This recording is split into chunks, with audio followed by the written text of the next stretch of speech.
Bahasa Arab ini alfun alfun wasab umiati alfin. Alfun alfun ki 1.000.000 wasab umiati alfin dan 700.000. Jadi 1.700.000 itu ngepung Bani Israel untuk mau dibunuh, ya termasuk Nabi Musa. Nabi Musa dan teman-temannya. Lah Nabi Musa saat itu hanya kelompoknya situmiatin alfin wa isrina alfan. Jadi hanya 620.000. Nah, ya toh.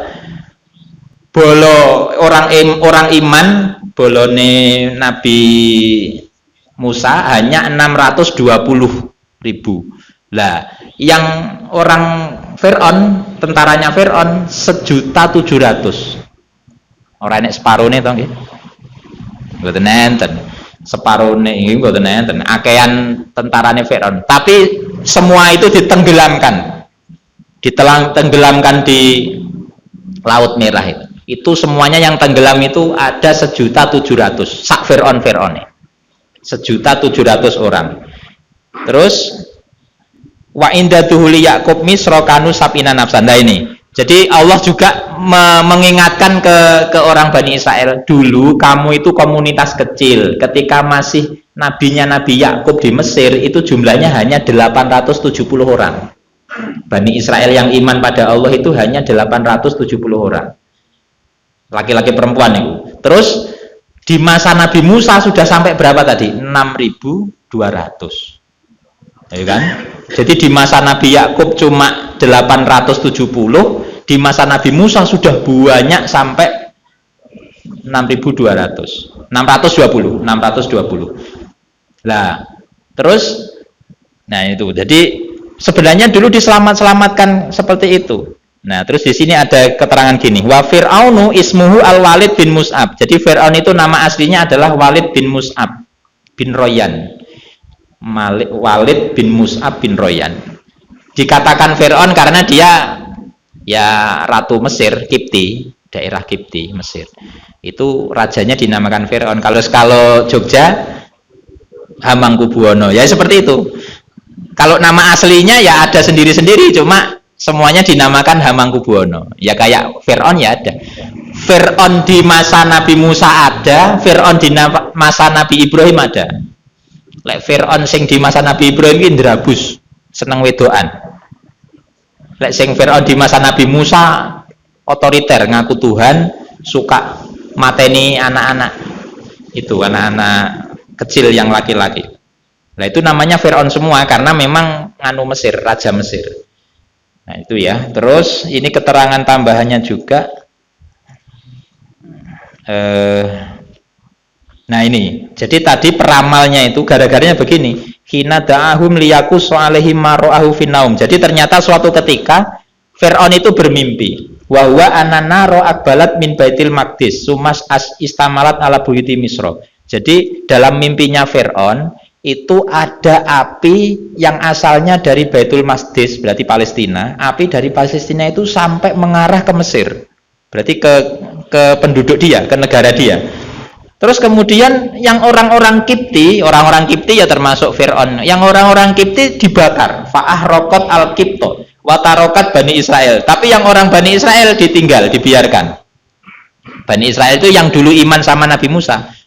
Yang iman sama Nabi Musa kok disisakan, tapi orang-orang Kipti yang tidak iman dibakar. Dan itu apinya berasal dari Baitul Maqdis. Nah itu dalam mimpi itu kemudian gelisah ditanyakan ke peramal. Kata peramalnya, oh iya, nanti akan ada keturunan Bani Israel yang akan membunuh kamu. Ya, api itu ibaratnya ya Nabi Musa yang akan membunuh itu. Akhirnya, nah ini dalam lanjutan ceritanya terus begini. Kemudian sampai gara-gara itu, peramal itu, sampai bayi-bayi yang dibunuh itu sudah mencapai 12.000. Bayang no Pak, kekejaman Fir'aun. Jadi maksud saya Fir'aun itu kejamnya banget gitu loh. Jadi anak kecil yang dibunuh itu sampai 12.000 anak laki-laki. Terus lama-lama karena saking banyak yang dibunuh, lama-lama orang-orang tua ini, orang-orang tua-tua itu pada usul ke Fir'aun. Fir'aun, kita nggak punya regenerasi. Lah sing lanang mati kabeh garek sing wedok nggak punya regenerasi kita Firaun. Akhirnya Firaun membuat siasat setahun mateni membunuh dan setahun libur. Iya ini di tafsirnya begitu.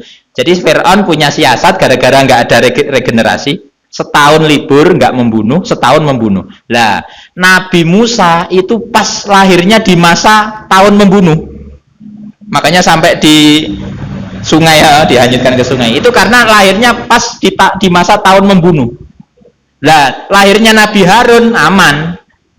Nabi Harun lahir pas di masa libur. Tahun-tahun libur Nabi Harun lahir. Kan adik apa saudara ini Nabi Musa dengan nggak tahu saudara adik apa sepupu itu Nabi Harun Nabi Musa itu keluarga. Tapi nasibnya beda. Yang Nabi Musa pas di tahun lahirnya di tahun membunuh. Nah, itu ceritanya begitu. Niki teng tafsirannya begitu. Pun nggih, tak lanjut. Bismillahirrahmanirrahim. Yudabbihuna abna'akum mayastahyuna nisa'akum sudah. Jadi anal maulud, jadi peramalnya mengatakan anal mauluda yuladum fi bani Israel yakunu sababan lidhihabi mulkika. Jadi nanti anak yang lahir dari bani Israel itu akan menjadi sebab hilangnya kerajaanmu. Wa fi dalikum lan iku ing dalem mengkono siksaan ay al adzabu tegese siksa wal inja ulan nyelametake balaun utawi bala. Ibtilaun tegese cobaan wa in amun lan paring nikmat mirrabbikum saking Tuhan sira kabeh adimun kang agung. Jadi gini ya, bala niku sebenarnya nggih tidak mutlak semuanya menjadi bala. Bala itu musibatu kaum, bahasane Mbah Ye kula riyen betul supek. Musibatu kaum ala kaumin akhor niku malah jadi berkah. Jadi musibah itu tidak selamanya membawa bencana. Mungkin bencana di satu kelompok, di kelompok yang lain membawa berkah. Tsunami Aceh, ya pas yang kena tsunami kena musibah. Tapi setelah itu malah ora kerja untuk bantuan. Nah ini ya, tapi kan lek gak ada tsunami terus lain untuk bantuan. Jadi maksud saya musibah itu tidak selamanya membawa bencana. Jadi di sini balaun itu ditafsiri ibtilaun wa in amun. Jadi bala itu ya ada yang sebagai ujian dan juga ada yang sebagai pemberian nikmat. Contohnya corona. Akeh sing entuk bati lewat corona. Termasuk anak-anak kita itu yang sekolah lulusnya jalur corona. Dulu zaman saya itu harus ada ujian dan grade poinnya, nilainya harus sekian, kalau nggak sekian nggak naik, nggak lulus. Sekarang ora usah wis. Jalur corona lulus kabel itu barokah corona. Jadi bala itu di satu sisi bencana, di sisi yang lain ya mungkin ya sembolah macam-macam lah. Jadi Allah itu tetap bagaimanapun ada negatifnya, ada positifnya, apapun. Makanya kelingan mawon saya itu ngendikane Mbah Maimun.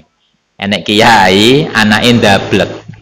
Iku ya di satu sisi jadi bala, tapi di sisi yang lain ya jadi nikmat. Karena apa nikmatnya bagaimana?